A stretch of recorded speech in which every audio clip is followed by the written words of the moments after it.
Berapa banyak duit anda dah habis selama anda guna handphone? Mari sini saya kira. Katakanlah anda bayar hanya RM50 saja sebulan, maka setahun anda dah habis RM600. Maknanya, selama anda guna handphone 10 tahun, anda sebenarnya dah habis RM6,000 semata-mata kerana call dengan data aja. Berbaloi ke? Saya kenalkan, ini adalah SIM card Tun Wow. SIM card ini dikuasakan oleh Celcom Digi. Anda nak kekal nombor lama boleh, nak pakai nombor baru pun boleh. Kalau anda guna SIM card sekarang, anda dapat call dengan data aja. Lebih baik anda pakai SIM card Tun Wow. Anda dapat call, data, kemudian anda dapat takaful kemalangan lagi RM30,000 percuma, dapat hibah lagi RM4,000 percuma. Takaful ni anda tak payah bayar caruman pun tiap-tiap bulan. Anda dapat percuma saja sehingga 75 tahun. Kemudian anda dapat point. Point ni anda boleh berbelanja balik beli barang. Coverage pun Celcom Digi, coverage paling luas dekat dalam Malaysia. Internet high speed 4G 5G guys. Nak tahu tak sebenarnya berapa banyak data anda guna sebulan? Mari saya tunjukkan. Anda pergi ke setting, klik dekat data usage. Bila anda tengok, rupanya anda guna data tak sampai pun 50GB sebulan. Sebenarnya, rakyat Malaysia ni purata mereka menggunakan data sebulan sebanyak 25 hingga 35GB je.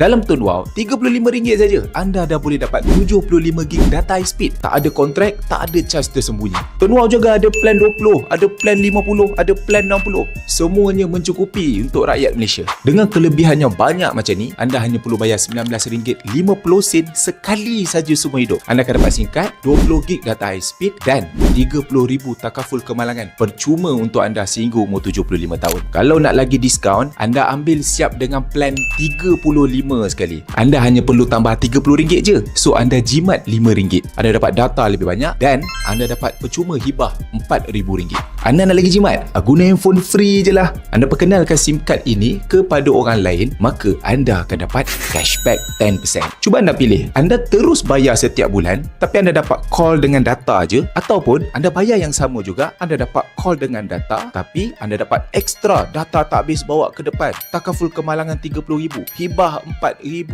point untuk belanja dan cashback seumur hidup. Mana yang anda pilih? SIM card sekarang ke ataupun SIM card Tun Wow? Cuba komen.